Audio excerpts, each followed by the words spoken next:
Dobrodošli u azbuku veštačke inteligencije. Moje ime je Marko Janketić. 4. epizoda našeg serijala posvećena je podacima, na engleskom data.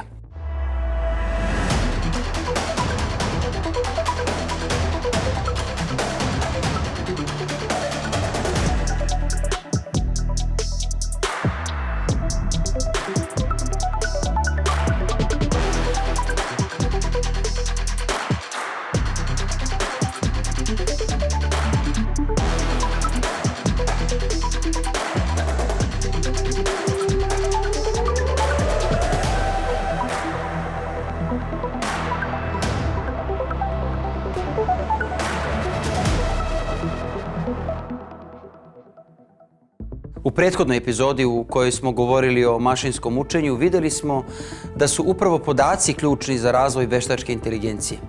Pogledajmo i zašto.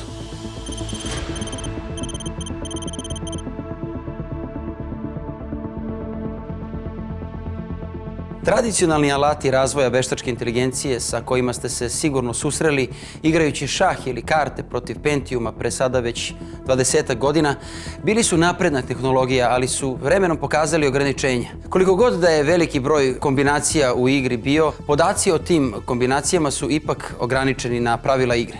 Za razliku od karata ili šaha, svet oko nas ima možda i beskonačno mnogo scenarija u svim oblastima života. Kao takav, on zahteva mnogo naprednije tehnologije sa mnogo više podataka i informacija da bi se u tim procesima aktivno učestvovalo. Pogledajmo sad ovaj grafikon. Vertikalna linija pokazuje performansu nekog procesa, dok horizontalna linija pokazuje količinu prikupljenih podataka o nekoj oblasti. Kad kažemo podaci, naravno, mislimo na podatke u digitalnoj formi. To mogu biti tekstovi, fotografije, audio, video fajlovi i sl. Kriva poboljšanja performansi do koje se dolazi tradicionalnim alatima razvoja veštačke inteligencije raste do neke granice. Ali kao što smo rekli, u ograničenom krugu informacija kriva se vremenom ispravlja jer nema dodatnih podataka za razvoj. U mašinskom učenju, a primjenom neuralnih mreža u procesu učenja, poboljšanje performansi direktno zavisi od složenosti neuralne mreže i količine podataka. Ovaj deo sad možda zvuči konfuzno, ali ćemo ga kasnije razjasniti. Sada je bitno shvatiti značaj podataka za razvoj mašinskog učenja i samim tim veštačke inteligencije. Šta su zapravo podaci? Uzmimo za primjer ovu tabelu za nekretnine. U levoj koloni se nalaze podaci vezani za površinu, u drugoj koloni za broj prostorija, u trećoj podaci vezani za lokaciju i u četvrtoj za cenu. Sve ove vrednosti su podaci. U slučaju mašinskog učenja, selektovanje bilo koje grupe podataka bi moglo da bude ulazna A komponenta, dok bi rezultat bila ona preostala kolona kao komponenta koju tražite.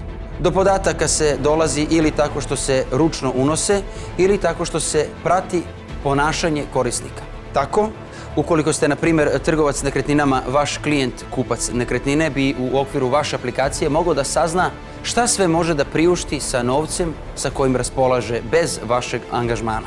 Vi biste opet kao trgovac nekretninama analizom podataka o dosadašnjim kupoprodajnim aktivnostima došli do zaključka da se, na primjer, renovirani stanovi sa istom kvadraturom i sličnom lokacijom prodaju za određeni procenat lakše i verovatno skuplje. Ovakva analiza podataka ili mašinsko učenje se može primeniti i u proizvodnji. Preko podataka se može pratiti i rad određenih mašina, pa se na određenom uzorku mogu pratiti greške i donositi određene poslovne odluke. Sve to na osnovu digitalno merenih parametara. Pogledajmo u sljedećoj epizodi u kakvom su odnosu mašinsko učenje i nauka o podacima i koje su razlike u njihovoj primjeni u preduzetništvu.